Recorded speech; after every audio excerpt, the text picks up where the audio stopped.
So welcome again to the second slot of this session, and here we will complete the learning of excitation system. So as I told you that excitation system mainly are of four types, and the four types I have for better remembering wrote 3210. 3 means clipping and brushes are at 3 locations. 2 means clipping and brushes at 2 locations. 1 means at 1 location. 0 means at no location. That means absent 0. So all these classical high frequency, static and brushless we will discuss very briefly one by one. Before going to that, you just go through the components of excitation system. First is the exciter. First is the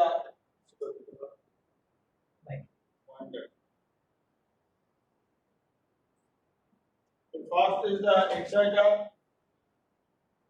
and second is the regulator. That means to regulate or control the input to the exciter. And after the regulator, what is that? Terminal voltage, transducer and load compensator, then your power system stabilizer, and then limiters and protective circuits. So all these are actually the input to the regulator.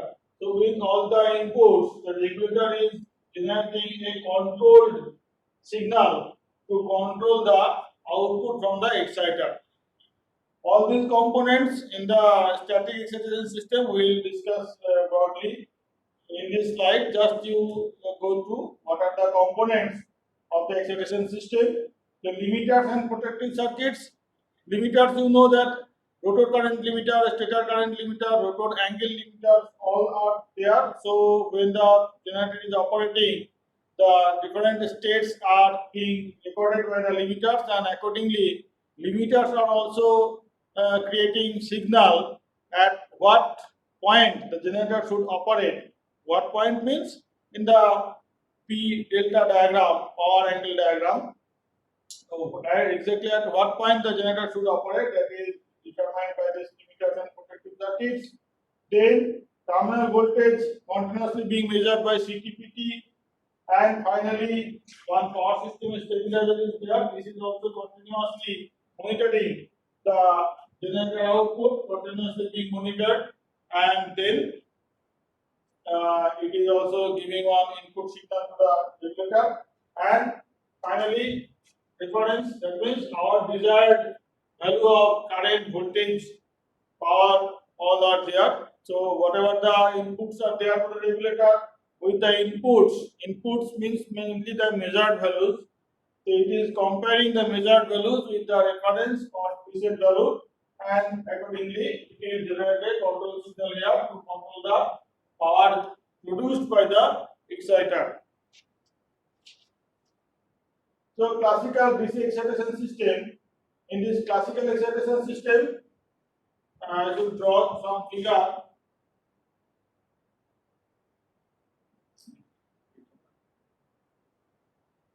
Say this is a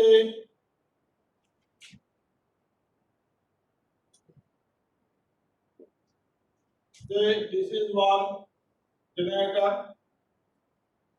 and this is a shunt generator. So if it is a shunt DC generator, then you know that it will shunt DC generator will create the voltage by its own by voltage building up process. The shunt DC generator is chosen to create the DC power because it has the capability of voltage building up on its own. The only requirement is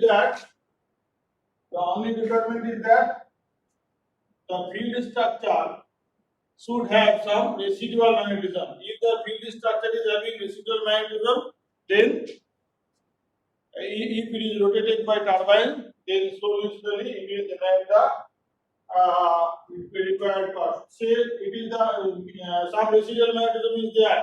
So when the generator is rotated, some current will circulate in this loop, then the magnetic field will be more, then more current, more magnetic field, more current, more magnetic field. In that way, ultimately, we will get the required voltage at the two terminals. So that is the voltage building up process. Only requirement is that there should be some residual magnetism, and it is obviously ensured. So this is the DC generator.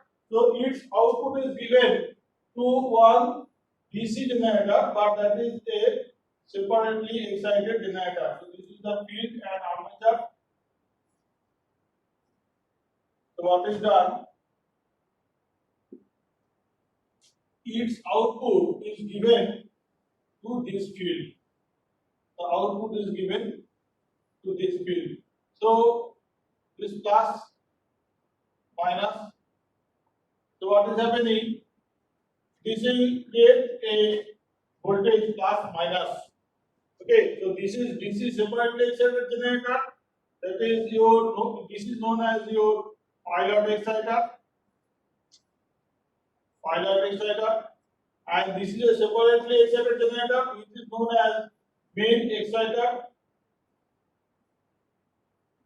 And its output is now to be given to the main generator field.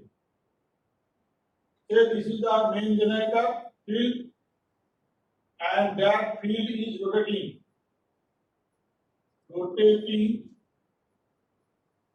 field. So this is a rotating field.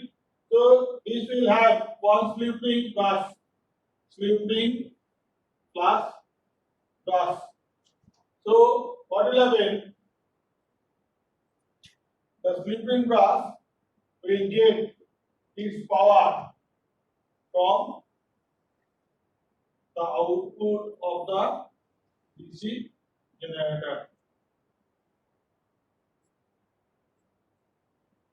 Okay, so that is the class. That was the classical DC excitation system. One separately excited DC generator known as pilot exciter.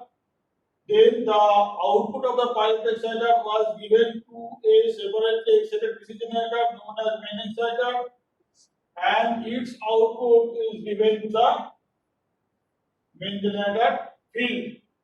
And for main generator field, snipping and brass is required because the main generator field is a rotating field. So you see, snipping and brass at three positions. Position 1 here, position 1 for the pilot exciter, position 2 at the main exciter, position 3 at the main generator. That's why I wrote three locations.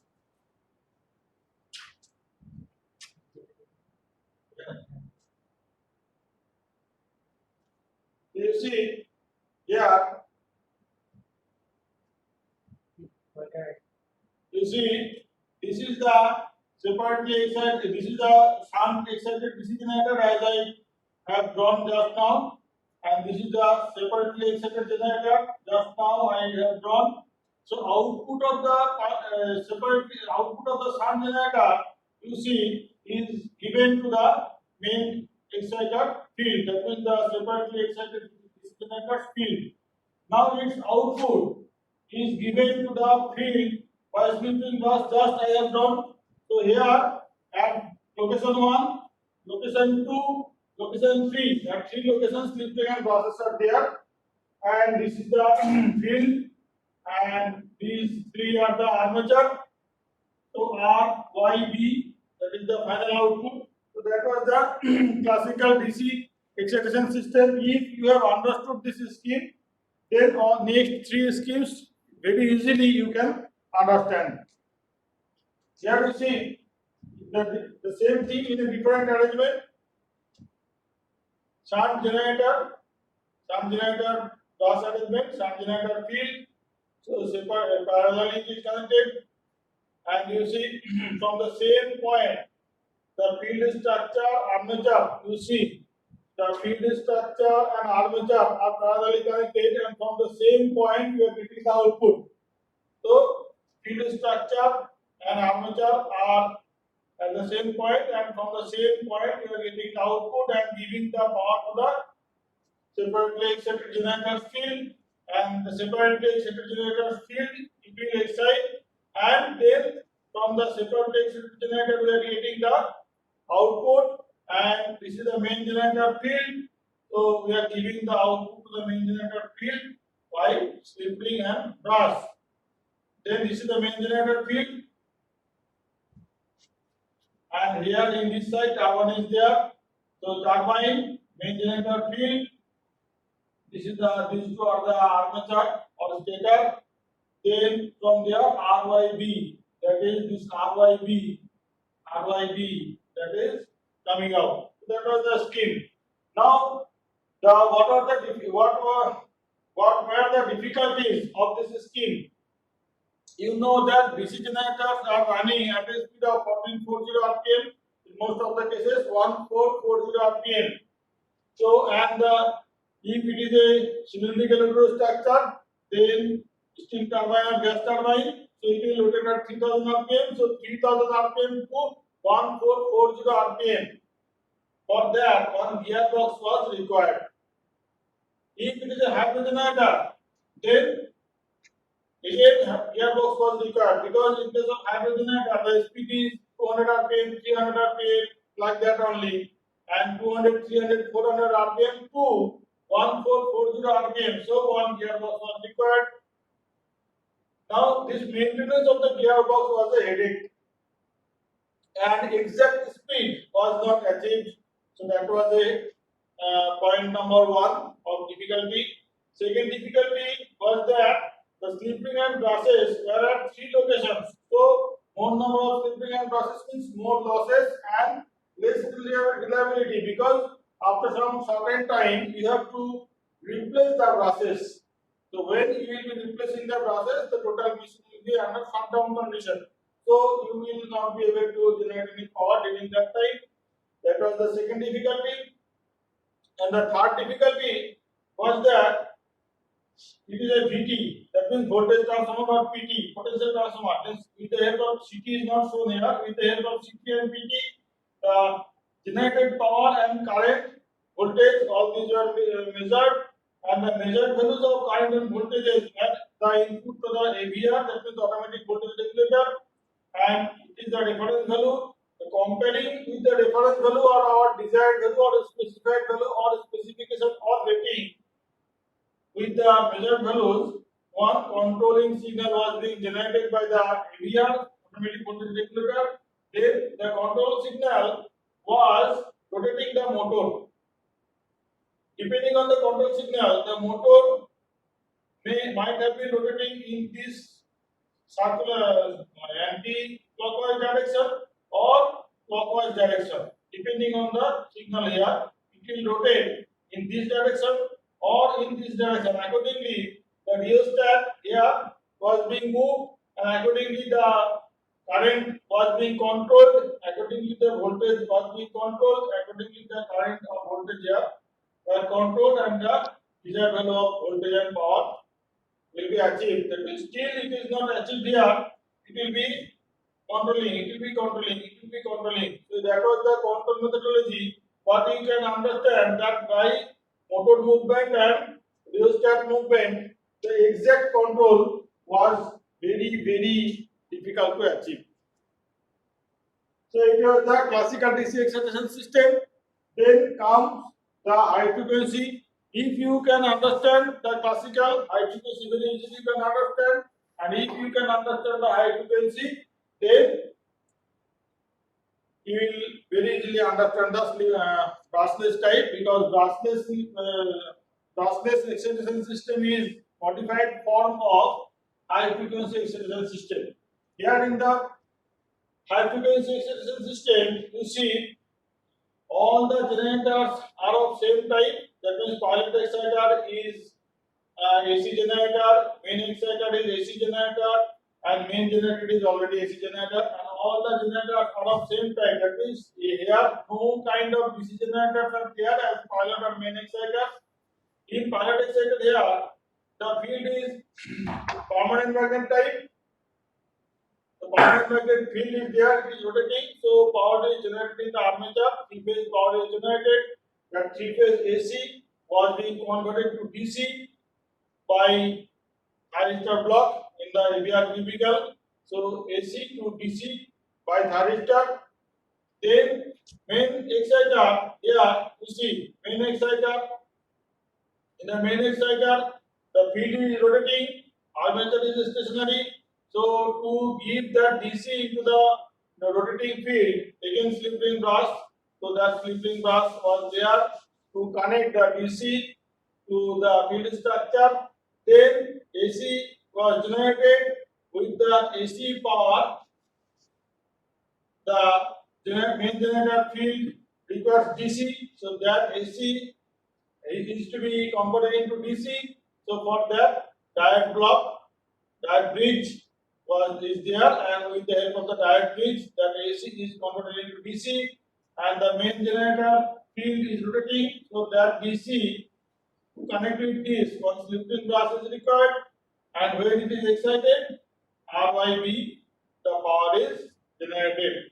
So you see, here the requirement is that the permanent magnet field structure should have its required magnetic field. So its magnetic field is checked time to time, and if it is reduced, then field flushing is done to regain the magnetic field strength. So the requirement is here that the pilot exciter should have the required magnetic field strength in its field structure. Now, here you see the slip ring and brass are at two locations, here and here. That's why I wrote 2, 3 to 2. So we have removed one brass because one brass because here it is the AC generator and it is rotating, armature is stationary, so no brass is required. So at two locations. So 2 is clear now. Now here the control. So the requirement of the gearbox that is removed because all are rotating at the same speed, because all are same type of generator and on the same shaft. So all are rotating at the same speed. So no requirement of gearbox. That is gearbox is removed. Now here you see DC AC to DC control by thyristor control. That means whatever the signal is generated by the ABR cubicle, that is now controlling the firing angle of the thyristor. So here we are getting the controlled voltage, controlled DC voltage by the control of firing angle of the thyristor. So since the controlling is by controlling the firing angle of the thyristor, the control is very precise and smooth control. So that control is now very fine and high frequency. Why high frequency? The high frequency is that why high frequency? Because here the power is generated at 500 hertz. Here the power is generated at 400 hertz. That's why the name is high frequency. So if you have understood this one, then you will easily understand the lossless acceleration system. So why high frequency? That is important. Now you see this slip-ring brass. So usually theoretically we are drawing, but practically the slip-ring brass is looking like this.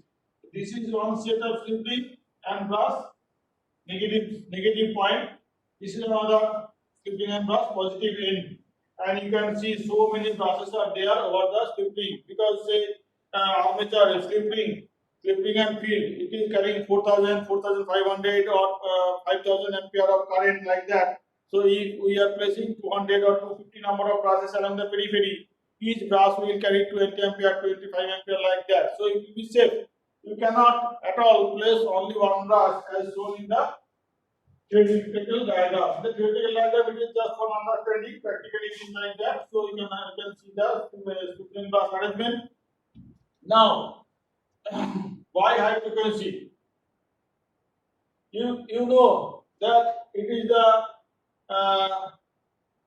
from say if it is a half cycle rectification from this AC to this DC, then only the positive cycle we are getting. If it is a full cycle rectification, then it is the AC and its DC we are getting like that. That already you know.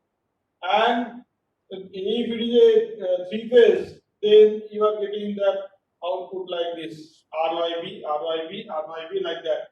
Now, in case of three phase, you see this rectified one, this one. So like this, you are getting the final DC.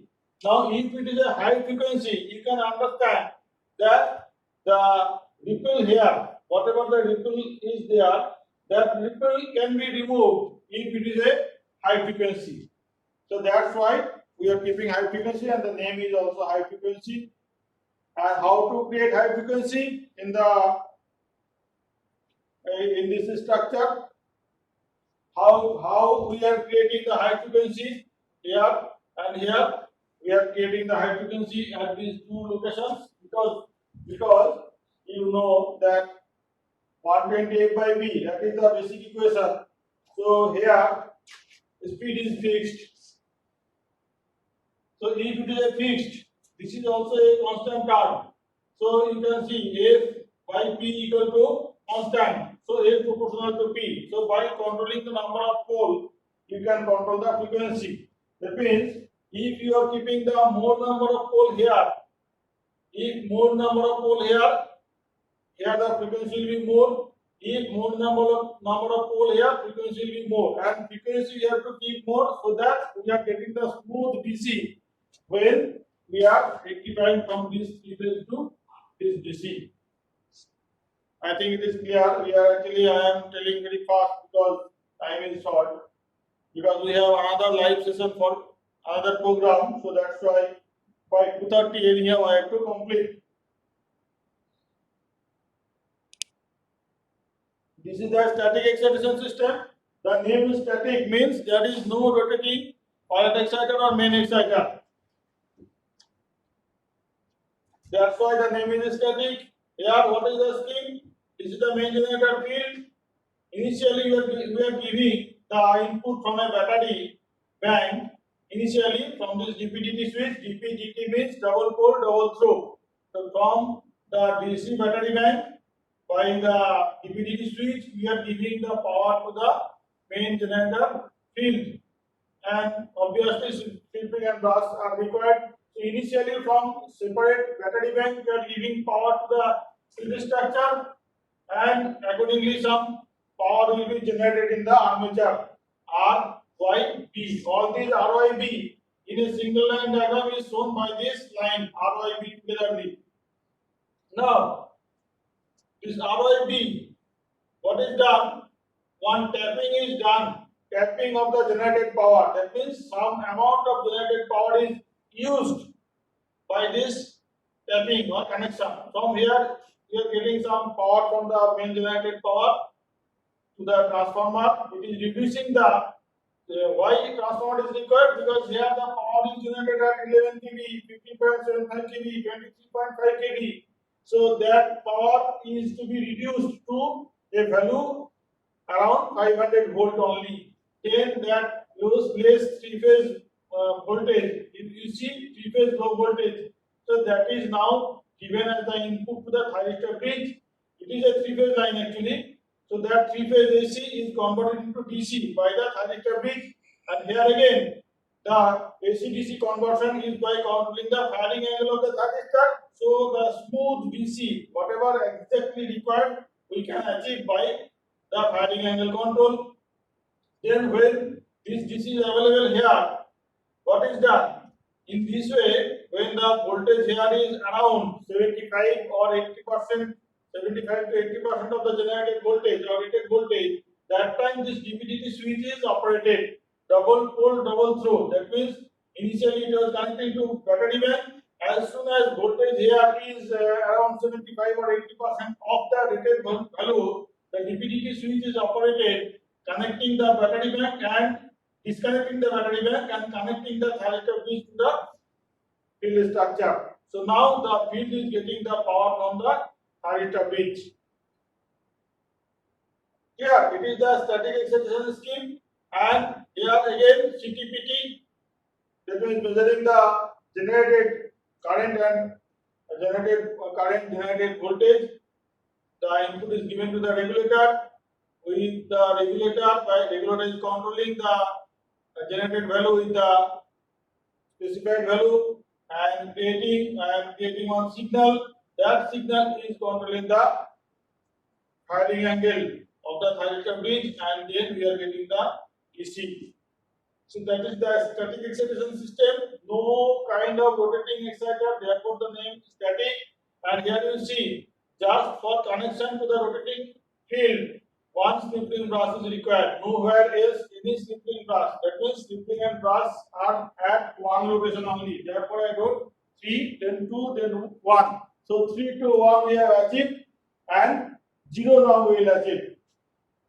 So now what is this slip ring and brush? Yeah, again the same type, and this is static excitation system. This is the static excitation system. Whatever the scheme, regulator, transformer, thyristor bridge, DPT switch, all these are inside the box. The same thing I have kept showing AC, DC where it is. The same thing, you just see the same diagram. The same diagram I have kept.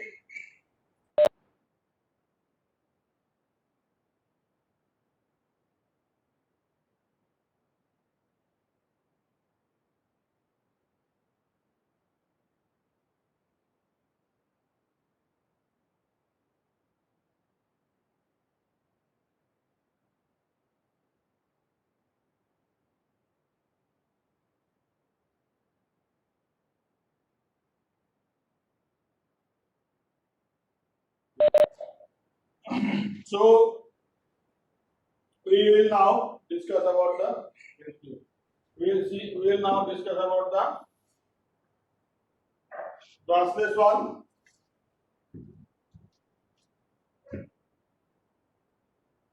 Now static excitation scheme, it is discussed with you, and just very briefly I told you that I have to complete by 10-15 minutes because we have another online session for the other program. So that's why I am running fast. So this picture you just see, and if anything, you can raise question later on. And here this is the total overall diagram inside circuit diagram of the static excitation system. Very briefly, I will try to complete. Here you see automatic voltage regulator is there, main generator, rotor, and stator. Rotor means field, stator means armature. So from armature, the generated power is coming out and it is going to the grid. By CTPT, we are measuring the voltage and current, and that measured value of voltage and current are the input to the automatic voltage regulator. Again, you see rotor angle limiter, stator current limiter, rotor current limiter. Already I told you sometime about the limiters. So the output of these limiters are also the input to the automatic voltage regulator. So automatic voltage regulator is getting the measured value of generated power and voltage. Then the controlling signal from the stator current limiter, rotor current limiter, and rotor angle limiter about how to control the stable operating point on the P delta diagram, and again it is getting some special features, slip stabilization, then auto or manual.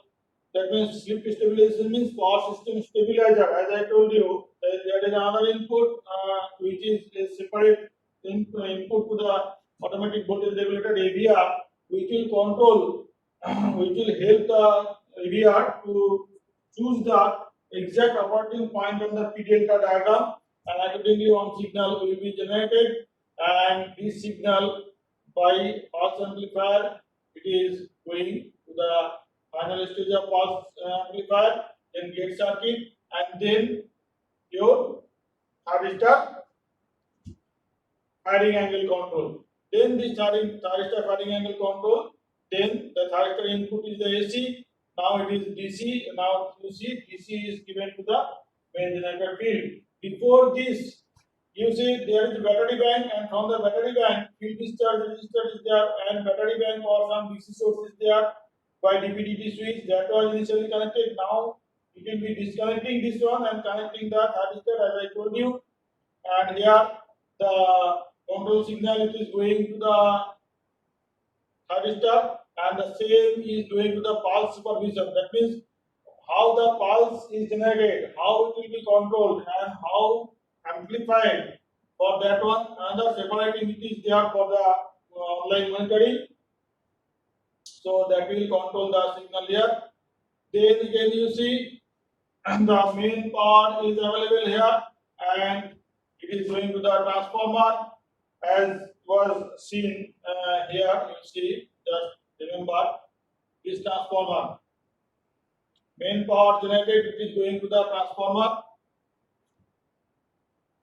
So here going to the transformer and from transformer OCR1 means overcurrent relay 1, overcurrent relay 2. That means transformer protection relay.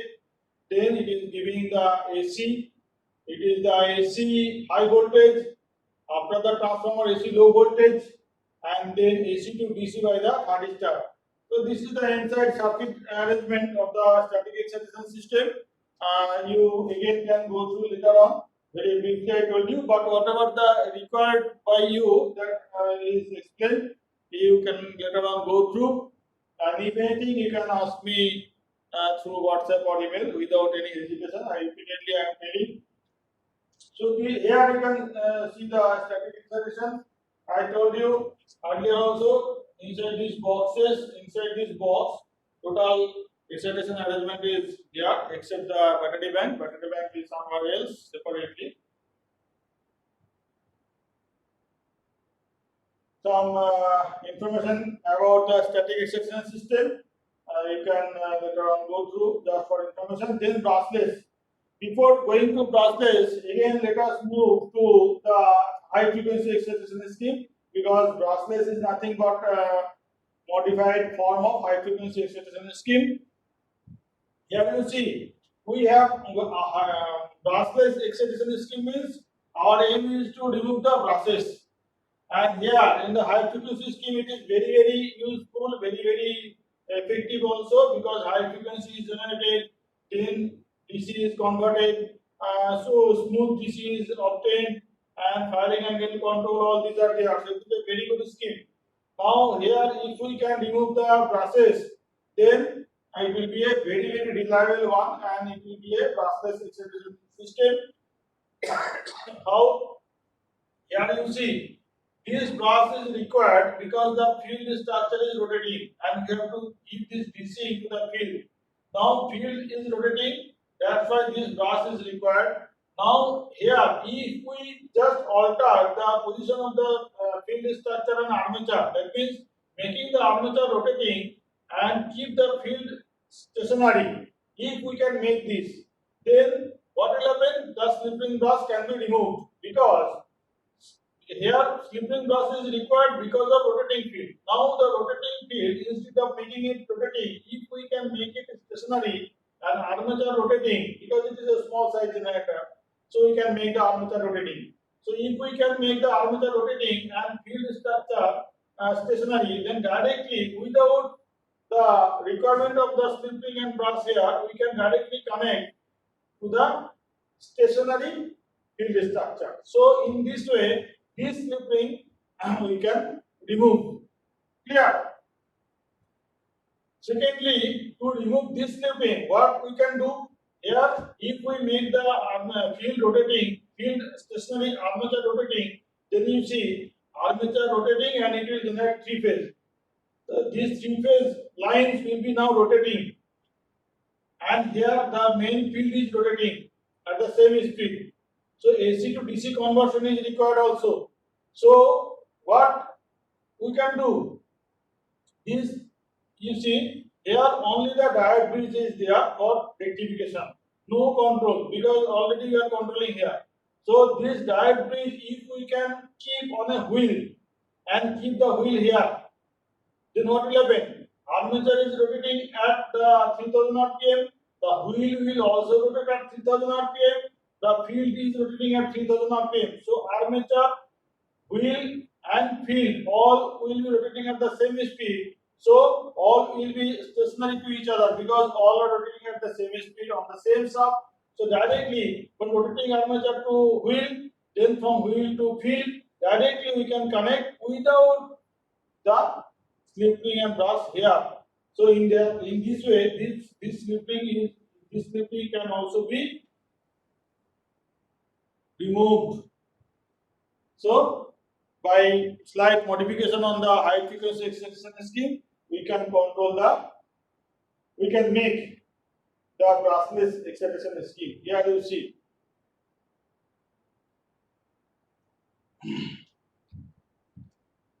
Here the pilot exciter, permanent magnet, rotating, armature stationary, three phase is generated. That three phase is getting converted into a DC. Now that DC is given to the stationary field. As I told you, the stationary field. So that stationary field is getting power with this DC, then armature is rotating, then rotating armature to the wheel, then wheel to main generator. Only one mistake is there in this diagram. This wheel is not actually here, this is here. So from armature to wheel, then wheel to field, directly it is connected. So that is brushless excitation scheme. Very useful excitation scheme. Only thing is that here pilot exciter is a rotating machine. Main exciter is also a rotating machine, and again another one rotating structure, that is rotating wheel, diode wheel, that is also required. So three rotating structures are there. Therefore, the arrangement is slightly taking more floor area. That is the only difficulty, and all are rotating. So here slip rings are not there. So you need not to go for changing of brush time to time. But obviously, bearing management should be there. Bearing you have to take care of, and bearing is there in the turbine side, generator side also. So no problem. So it is the most reliable type of excitation scheme. Again, the same scheme in other diagram, and here it is important to notice that hollow shaft.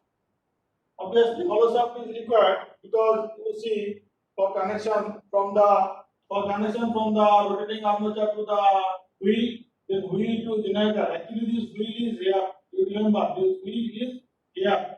So armature to wheel, then wheel to field. All these connections are to be done during rotating condition only. So therefore, the some part of the shaft is hollow. And here you see it is a field structure of 500 megawatt generator, brushless excitation scheme. So this is the permanent magnet rotating magnet structure for the pilot exciter. You can see north, south, north, south, north, south, north, south. In that way, the many number of poles are there. I told you that many number of poles should be there in the pilot exciter, so that high frequency is generated. Then it is the permanent magnet structure for the pilot exciter, then the main exciter. In case of main exciter, as I told you, the armature will be now rotating and field will be stationary. So this is the armature structure of the main exciter.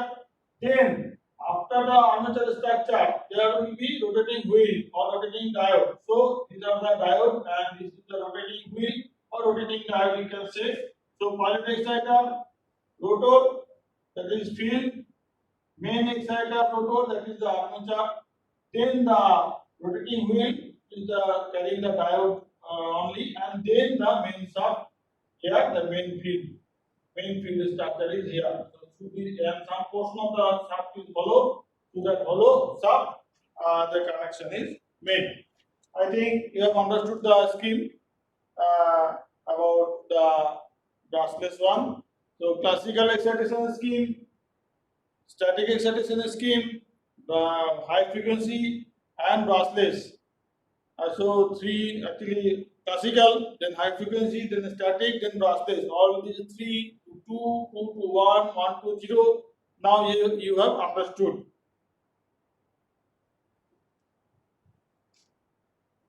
So we have only 5 minutes left to conclude. So here are some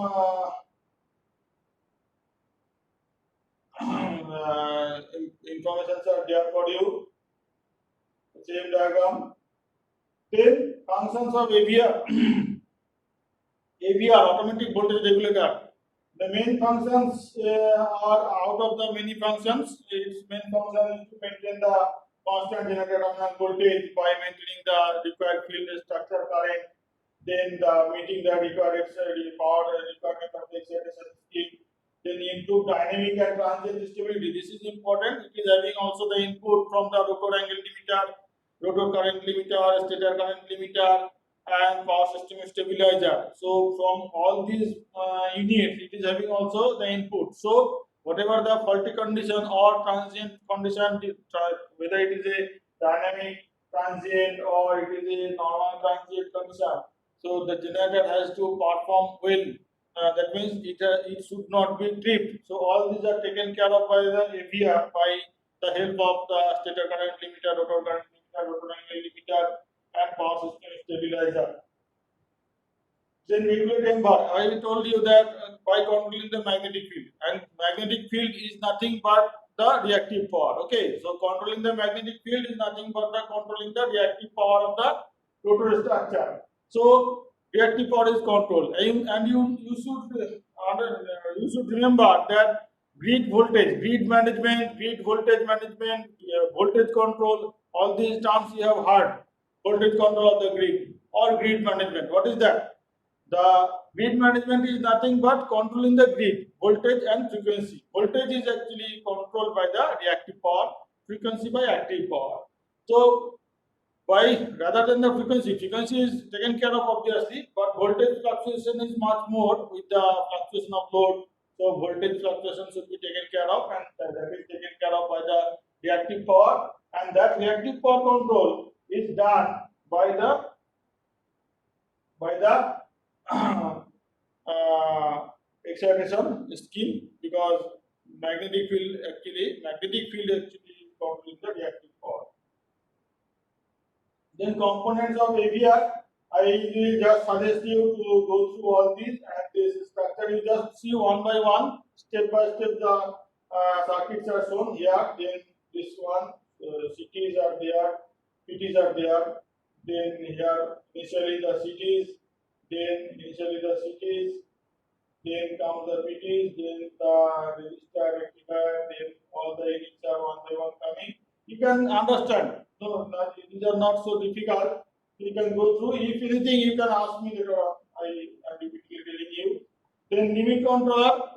I have to stop here because that is a separate issue. But just for limit controller, for your understanding, I have kept some information. But this is actually to be dealt in the capability card class, and stability and capability card. With that class, the limit controller should come, because limit controllers are having why limit controller, then why stator current limiter, why stator rotor current limiter, why rotor angle limiter, why these are required. All these are actually should be dealt in the with the capability card and power system stability or generator stability. So here it is beyond the scope. Time is also very short. For your information only, some points I have kept. You just go through all these. If anything, you can ask me later on. No problem.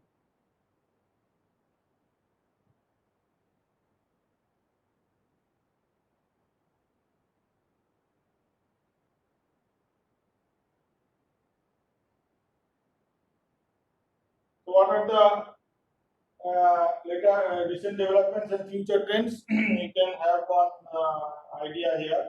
That's just going to digital. And for developing the PPT, I have referred the book of Hani Nagelkos. That is a very good book. You can also go through P.S. Bimra. That is a very good book for electrical machinery. Then P. Kundu. That is also a very good book on electrical engineering. Then we have NPTEL.